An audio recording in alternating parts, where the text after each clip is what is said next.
வாத்தியார் வீட்டு திண்ணையில் உட்கார்ந்ததும் மனசு வித்ராந்தியாக இருப்பதை ஸ்ரீதரன் உணர்ந்தான். மணி 7. மாதம் பிறக்கப் போதும் அமாவாசை என்றும் அவன் அதிகாலையில் எழுந்திருந்தான். குளிக்கிறான், நெற்றிக்கு இட்டு கொள்கிறான். அம்மா கொடுக்கும் வெற்றிலை பாக்கு பொட்டலத்தோடு கிளம்பி இதுபோல் வாத்தியார் வீட்டுக்கு சைக்கிளில் வருகிறான். இன்றைக்கு கல்லூரி இல்லை, அவசரமும் இல்லை. திண்ணை நன்றாக வழவழவென்று இருந்தது. சாய்ந்து உட்கார்ந்து கொண்டான். சிம்மாசனம் மாதிரி சிகப்பு சிமெண்டில் திரட்சியாக ஒரு வளைசல். அது திண்டு மாதிரி இருந்தது. கையை அதன் மேலே அணைவாக போட்டுக்கொண்டு காலை வேலை குளத்தையும் அதற்கப்பால் தெரிந்த பார்த்தசாரதி பெருமாள் கோவிலையும் பார்த்தான். அதற்குள்ளாகவே ஜனநடமாட்டம் இருந்தது. நிறைய பேர் கோவிலுக்குள்ளேயும் கோவிலிலிருந்தும் போய்கொண்டு இருந்தார்கள். வாத்தியார் வர இன்னும் அரை மணி ஆகலாம். ஒரு பேட்ச் முடிந்து எல்லோரும் போய்விட்டார்களாம். வாத்தியார் யார் வீட்டுக்கோ போய் அங்கு இருக்கிறார். அப்பா இருந்தபோது இது மாதிரி இடைவெளிகளில் வீட்டிற்கே வந்து பண்ணி வைப்பார். வாத்தியார் அவன் முதல் பிறந்த நாளின் போது வந்தவர்.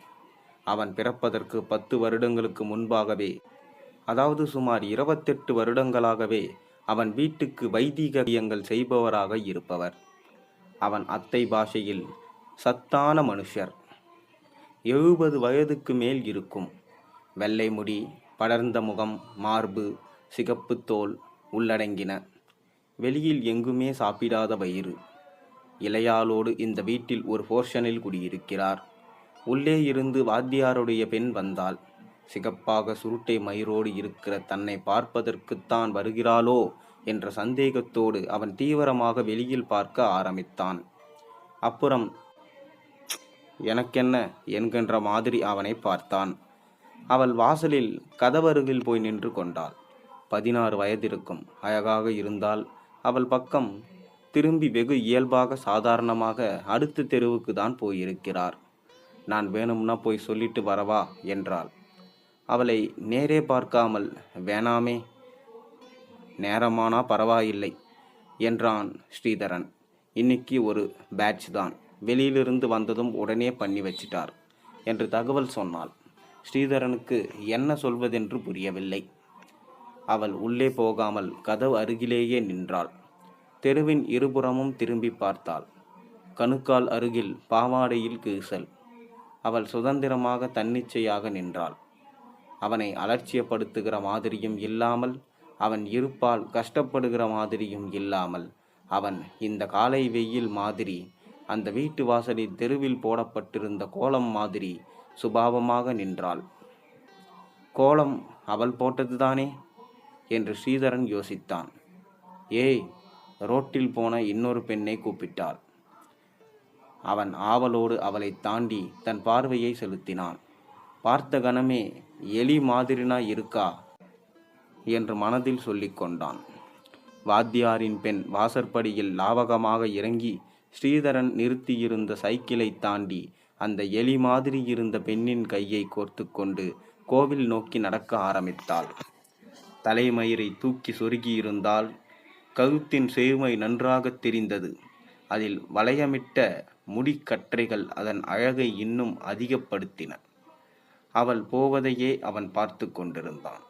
அவள் நடை அசிங்கமாக இருந்தது. காலை எட்டி எட்டி வைத்தால், தூரத்தில் போனதும் எதேச்சையாக திரும்பி பார்த்து விட்டு போனாள். எதேச்சையாகவா என்று ஸ்ரீதரனுக்கு தோன்றியது. அவளுடைய மைனஸ் பாயிண்ட்டுகள் அவனுக்கு இப்போது தோன்ற ஆரம்பித்தன. அவன் அவளை மறந்துவிட்டு குளத்தை பார்த்தான். குளத்தின் எதிர்ப்புற படிக்கட்டுகளில் ஒரு இளவயது பெண் நிற்பதை சுவாரஸ்யமாக பார்த்தான். அவள் படியோரமாக நடந்து ஒரு மண்டபத்தின் தூணில் அருகில் நின்றாள். புடவை கொசுவத்தை உடம்பிலிருந்து உயர்த்தி பிடித்து கொண்டாள். இவன் புரிந்து கொண்டான். குளத்து நீரின் நினைப்பு குமட்டியது. குளம் மொத்தமே மூத்திர ஜலம்தானே. அந்த பெண் புடவையாலே கால்களை துடைத்து கொண்டாள். அந்த குளத்து தண்ணீர் எடுத்து முகத்தை கழுவி கொண்டாள். அப்புறம் புடவை தலைப்புக்குள் கையை விட்டு ரவிக்கையை அவிக்கத் துவங்கினாள். காசிப கோத்திர விஜயராகவ ஷர்மனின் பிள்ளையான ஸ்ரீனிவாச ஷர்மனின் பிள்ளையான ஸ்ரீதரனுக்கு குளத்தின் அந்த பக்கத்துக்கு போக வேண்டும் போல் இருந்தது. யாருப்பாது? கோபுவா வாத்தியார். இல்லை தாத்தா, நான் தான் ஸ்ரீதரன். ஸ்ரீதரனா? மன்னிச்சுக்கோண்டப்பா, மறந்தே போட்டேன். வந்து ரொம்ப நாயாச்சா? இல்லை, இப்போதான் வந்தேன். சரி, உள்ளே வா. மனசே ஆகாமல் உள்ளே போனான். மாடிக்கு போ, நான் தாம்பலம் எடுத்துட்டு வரேன். அவன் மாடிக்கு போனான். மாடியின் முகப்பு பகுதியில் இருந்த போர்ஷன் அவன் வீதியை பார்க்க வெட்டாமல் தது. அவன் மொட்டை மாடியில் வெறுமே நின்றான். வாத்தியார் மாடி ஏறி வந்தார். காலை சூரியனில் வாத்தியாரின் சிகப்பு நிறம் தோல் சுருங்கின நிலையிலும் பிரமாதமாக இருந்தது. உட்கார்ந்துக்கோ. உட்கார்ந்தான். சட்டையை அவுத்திடு. குளித்துவிட்டு மடி வேஷ்டியை கட்டிக்கொண்டு குருவை சேவித்து சட்டையையும் பனினையும் அவுத்தான். வாட்சை கழட்டி சட்டை பக்கவாட்டில் வைத்தான். தான் சினிமா போகிற மாதிரி வந்ததை நினைத்து வருத்தப்பட்டான். அப்பா, மன்னிச்சுக்கோங்கப்பா. கையை மாரில் கட்டி கொண்டான். தலையை குனிந்து கொண்டான். வாத்தியார் அவன் காலடியில் 2 தர்பையை போட்டார். கையில் இருந்த பவித்திரத்தை அவனிடம் கொடுத்தார். முதலில் ஆசமனம் பண்ணச் சொன்னார். ஆசமனம் மந்திரமே இவனுக்கு தெரியாது. கிறிஸ்துவன் மாதிரி புஜங்களையும் முகத்தையும் தொட்டு கொண்டான். பிராணாயாமம், மந்திரம், அப்பா பெயரை திருப்ப திருப்ப மனதுக்குள் சொல்லி கொண்டான். இதுதானா பிராணாயாமம்? அவனுக்கு திடீரென்று இது ரொம்ப உசத்தி என்று தோன்றியது. வாத்தியார் மந்திரம் சொன்னார். இவன் தொடர முடியாத வேகத்தில் சொன்னார். படு அவசரம். இன்னும் எத்தனை வீடுகளுக்கு போக வேண்டுமோ? வாத்தியார் பெண்ணின் பாவாடை கீசல் அவனுக்கு ஞாபகம் வந்தது. இவன் மந்திரத்தை கூட சொல்வதாக பாவனை செய்தான். வீட்டிற்கு வந்து அப்பாவுக்கு பண்ணி வைக்கும் போது வாத்தியார் மெதுவாக பவ்யமாக சொல்லுவார் என்பதை நினைத்து கொண்டான். பிராணிசிவேதம், பிராணிசிவேதம் கூட சொல்றாயா? பூனலை இந்த பக்கம் போட்டுக்கோ. எல் கொண்டு வந்திருக்காயா? சட்டையிலே இருக்கு. கஷ்டப்பட்டு கொண்டு நுனி விரலால் சட்டையை நிமிர்த்தி மடி பாக்கெட்டிலிருந்து அந்த பொட்டலத்தை எடுத்தான். வெத்தலையெல்லாம் கூட வந்தது. சீக்கிரம் பா, இதோ வரேன். கடுமை துணித்தது. ஜலத்தை எடுத்துக்கோ. அப்புறம் அப்பா, தாத்தா, கொள்ளு தாத்தா, பாட்டி கையை நிமிர்த்தி கொண்டு வலது கை கட்டை விரலை கிண்டிவாய் மாதிரி வச்சுக்கிட்டு அதன் வழியா ஜலத்தை விடுறதுக்கு நன்னா இருக்கு. இது மாதிரி பண்ணிட்டே இருக்கலாம் போல இருக்கு. இதே மாதிரி ஹோமத்தில் நெய்ய மேலிருந்து கையை உசத்தி விடு. சுட்டுட போகிறது விடுறதும் ரொம்ப இன்ட்ரெஸ்டிங். விட்டுண்டே இருக்கலாம். காடு பத்தின்ட்டு எரிய மாதிரி. ஜவுளி சுண்டு நெருப்பு மேலே கிளம்பும். பாட்டி பேர் என்ன? அப்பாவோட அம்மா பேர் கோமலவல்லி. பேரை சொல்லு சொன்னான். மாடியில் இருந்த அந்த போர்ஷனிலிருந்து ஒரு பெண் வந்தாள். இவனை பார்த்தாள். உதட்டை சுகித்து, அப்பா, வாத்தியார் வந்தாச்சு.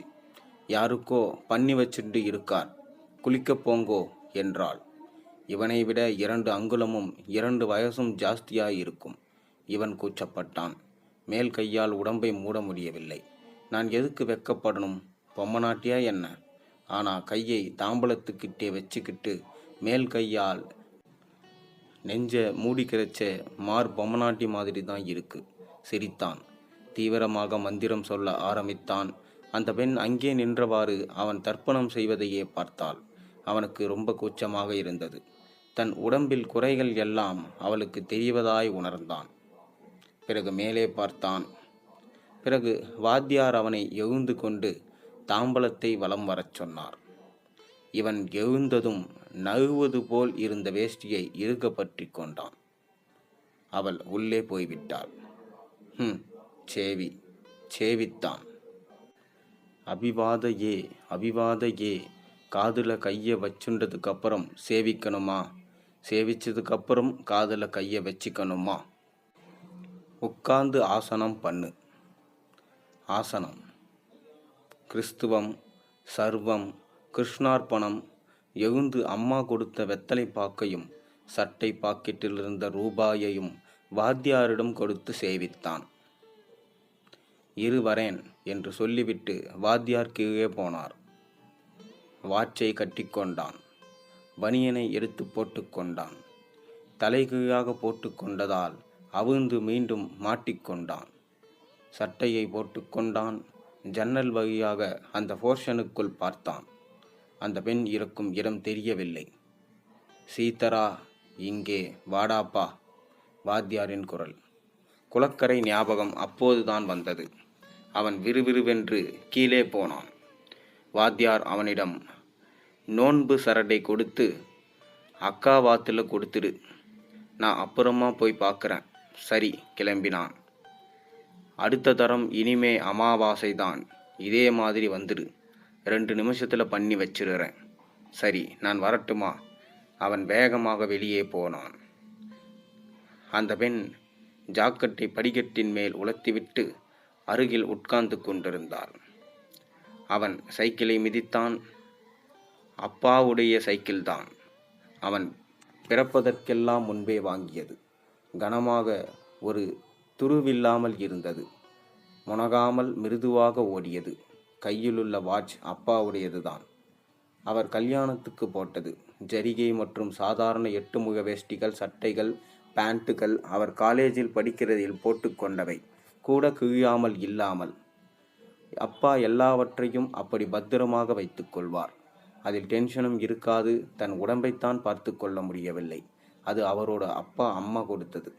சின்ன வயசில் கால் முட்டி வலியோடு ஜுரம் வந்திருக்கு. யாரும் அதை பெரிதாக எடுத்துக்கொள்ளவில்லை. முட்டியை நக்கிய கிருமி இதயத்தை கடித்து விடுமாம். பின்னால் ரூமாட்டிசம் என்கின்ற அந்த வியாதி பற்றி எங்கோ படிக்கையில் தெரிந்து கொண்டான். சாவதற்கு சில நாட்களுக்கு முன்பு கூட ஆபீஸிலிருந்து திரும்பி வந்து நாட்காலியில் உட்கார்ந்து கொண்டிருந்த அப்பா எதற்கோ அவர் பர்ஸை எடுத்து சொன்னார். அவன் நல்ல லெதர் வாசனை எப்போதும் அடிக்கும் அந்த பழங்காலத்து பர்ஸை எடுத்து அவரிடம் கொடுத்தான். என்கிட்ட ஏன் கொடுக்குற? இனிமே நீதான் பர்ஸ் பணம் எல்லாம் வச்சுக்கணும், அப்பாவையும் அம்மாவையும் பார்த்துக்கணும், காலேஜ் சேர்ந்தாச்சு என்று புன்முறுவல் பூத்தவாறே சொன்னார். அவனுக்கு ஒன்றும் புரியவில்லை. வெறுமனே தலையை ஆட்டினான். அந்த முறுவல் அவனுக்கு ஏதாவது கற்றுக் கொடுக்கும் போது அப்போது மட்டும் விசேஷம் வரும். சப்தரிஷி கணங்களை பீச்சில் படுத்தவாறே முதன்முறையாக காட்டியபோது டிக்ஷனரி பார்க்க, டைரக்டரி பார்க்க, பாங்காங்குக்கு போக, சிரசாசனம் போட, ஆஃப் ஸ்பீன் எது, லெக் ஸ்பீன் எது என்று கற்றுக் கொடுத்த போதெல்லாம் அந்த முறுவல் கூடவே இருக்கும். +2 முடித்து காலேஜ் சேர்ந்ததும் ஹலோடூவின் ஃப்ரெண்ட்ஸ் அண்ட் இன்ஃப்ளூனியன்ஸ் பீப்புள் புத்தகமும் மேரேஜ் மேனுவல் புத்தகமும் வாங்கி கொடுத்து படிச்சுக்கோ, உபயோகமாக இருக்கும் என்ற போதும் இருந்தது. என்ன மாதிரி அப்பா! இந்த மாதிரி அப்பா கிடைக்கிறது கொடுத்து வச்சிருக்கணும். அவர் போயிட்டாதான் என்ன. அவர் பிரியம், அவரிடம் நான் வளர்ந்த இந்த 18 வருஷங்களின் நினைப்பு. இதுக்கு நான் என்ன செய்வேன்? என்ன செய்ய முடியும்? அட்லீஸ்ட் இனிமேல் தர்ப்பணம் பண்ணாமலாவது இருக்கலாம். சைக்கிள் டக் என்று நிறுத்தினான். மனம் தெளிவாக இருந்தது. முகத்தில் ஒரு முறுவல் பூத்தது. இன்றுதான் காலேஜ் இல்லையே, என்ன அவசரம்? மெதுவாக சைக்கிளை தள்ளியவாறு வீடு நோக்கி நடக்க ஆரம்பித்தான். இந்த கதையிலிருந்து உங்களுக்கு என்ன தெரிந்தது? மறக்காமல் கீழே கமெண்ட்டில் சொல்லுங்கள். மேலும் சேனலில் போகிற ஒரு வீடியோஸும் பிடிச்சா மறக்காமல் சப்ஸ்கிரைப் பண்ணுங்கள், லைக் பண்ணுங்கள், பெல் ஐக்கனை ப்ரெஸ் பண்ணுங்கள். அப்போ தான் போகிற வீடியோஸ் எல்லாம் உங்களுக்கு நோட்டிஃபிகேஷனாக வந்து சேரும். மேலும் இந்த கதையை உங்கள் நண்பர்களோடு பகிர்ந்துக்குங்க. அப்போ தான் நீங்கள் நம்ம சேனலுக்கு ஆதரவு தெரிவிக்க முடியும். நம்ம சேனலும் பார்த்திங்கன்னா முன்னேறும். அடுத்தடுத்த கதைகளையும் நாம் உங்களுக்காக போட முடியும். நன்றி, வணக்கம்.